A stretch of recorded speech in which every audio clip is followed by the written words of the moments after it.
Tank, what was it like growing up in Noonan? Noonan, it was kind of a mixed bag, you know. I had some glimpses, some glimmers of a childhood, but it was pretty rough for the most part, you know. Noonan is really considered a more country area, but it can get, very rough at times. And there are some very, impoverished areas in Noonan. Okay. And within the surrounding areas as well. Okay. What do you think growing up there, what you saw, how did that affect how you approached your health or how you approached to change your health or to live differently? It really affected everything. It molded me into, what I am at this present moment. You see all types of violence and people just self-destructing, self-medicating. You kind of getting mixed into things that children shouldn't be mixed into.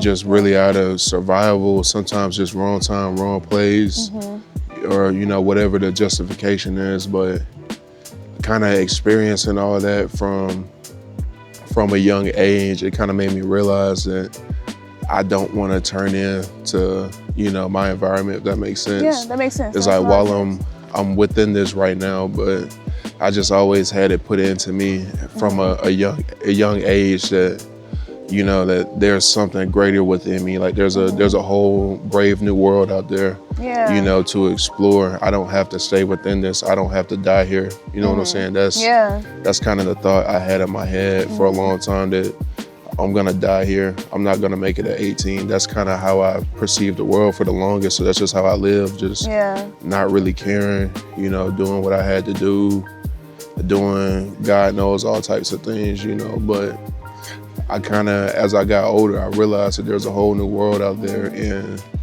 it is possible to change. It is possible to improve both mentally, emotionally, as well as physically and spiritually. Okay. So what do you think is the biggest threat to your generation's health? I think from the mental health perspective, I think it's social media for sure. Or at least I think that contributes to it, because while, social media has created a lot of opportunities, it's helped a lot of people do something for themselves. It's also created this false, reality, this virtual world that people live in, and people see something that's not real, and they compare where they are in life to that, where, one, maybe this person took, 10 to 15 years to get to this point, and they've just started documenting this, and you think you should be at the same point where this person is, or it's all, a facade, it's all fugazi, and you're just trying to live up to something that doesn't even exist, you know what I'm saying? That's real. So I think from the mental health perspective, definitely, social media for sure. And, a lot of people, while it's good to have platforms and, things of that nature, a lot of people are able to kind of push certain narratives that may discourage people from getting the help they need. You might hear something like, oh, men shouldn't have feelings, or men shouldn't, you shouldn't feel, some type of way if somebody does this, that, and the third. It just, it's kind of a mixed bag, if that makes sense. And from a physical health perspective, I think convenience is killing us. Everyone wants that quick hit. You rather go and sit in the drive-through line at McDonald's for 10 minutes and take 15 minutes to cook some whole foods, and, just quick dopamine hits, just, you want the now, I think our generation really struggles with delayed gratification, and you can see that just out in the general public, just people, not necessarily like body shapes and things like that, but it's just apparent with who takes care of themselves or not. And then that's not to, take away from anyone who experiences any genuine, health concerns. That's a different thing. Yeah, I agree. I think the convenience one is really, I think both of them are really good, but convenience for sure. I think just not with the health aspect, with the fast food and whatever is easy to do. Like even with the meal prep, paying someone else to do your meal prep versus you doing your own meal prep, stuff like that. But even the quick dopamine hit. So like the convenience of, instead of me going to work on something on my to-do list or working towards that goal, I can just scroll real quick, and it's not like I'm consciously like, oh, let me go get a dopamine hit, but your body is literally craving that quicker response versus you taking that time, getting through 2-3 tasks on your to-do list and getting the same feeling. Exactly. So I think, and then that just doubles onto the looking at someone else's life and wanting that same life, but not understanding they sat through that process to get that. They weren't just scrolling. Yeah. And that's apparent too, what you were saying. That's also apparent, like when it comes to people and their goals, because people, you may hear them talking about this, and this. People have talked themselves into this persona.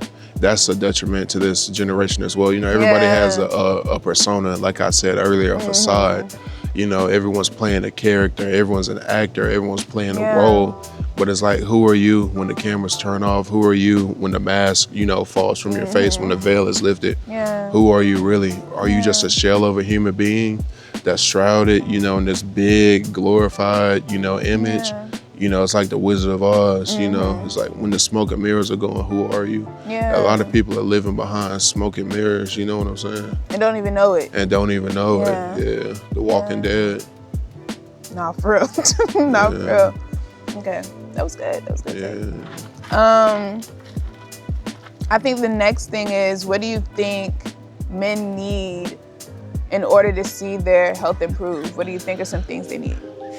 I think men need strong, figures that they can look up to, for different aspects. Because the same guy that you look up to for fitness and his physique may not be the same person you look up to for financial, advice and things of that nature. So just finding different models and just knowing that it's okay to not be okay. It's okay to not know certain things. It's okay to be curious and to want to better yourself. Our generation is people, when you're doing something new or different, people, they're just quick to call you corny, or you're supporting people, they quick to say you glazing, or just anything like any of that goofy stuff. I'm not jacking that at all. But so figures to look up to for inspiration, as well as to look internally. Because you've been saying, for example, you may have been saying for the past 5 years, oh, I want to get in shape. What have you done consistently? At some point, you have to make a decision in yourself every single day, that, okay, I acknowledge that I feel this type of way, but am I gonna allow my progress to be derailed because of my emotions? You feel me?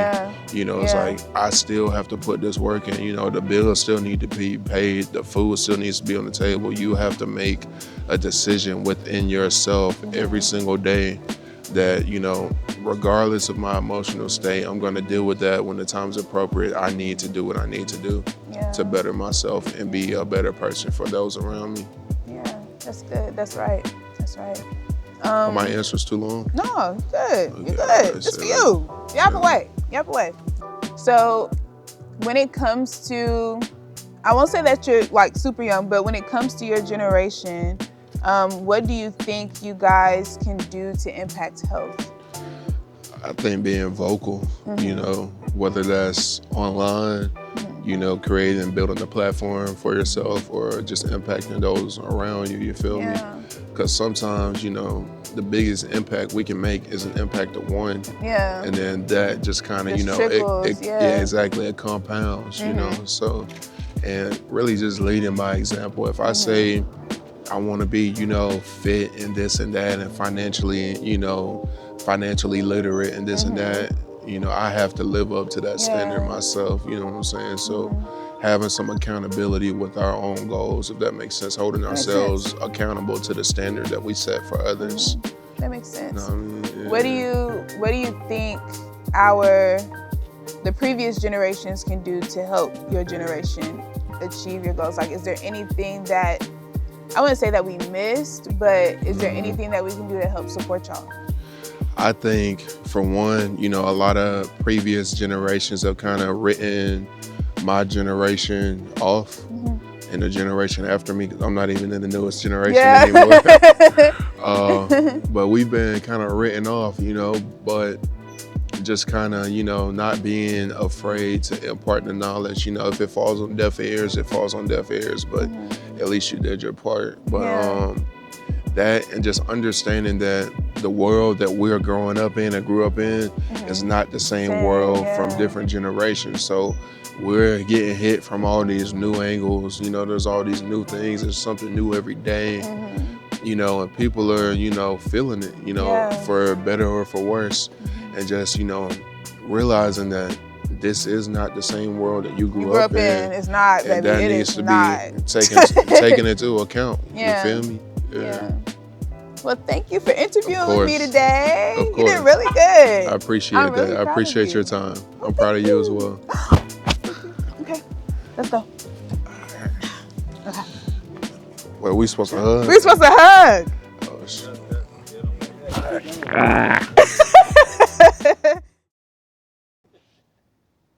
Who do you want to see when you look at yourself? Who do you want your community to see when they look at you?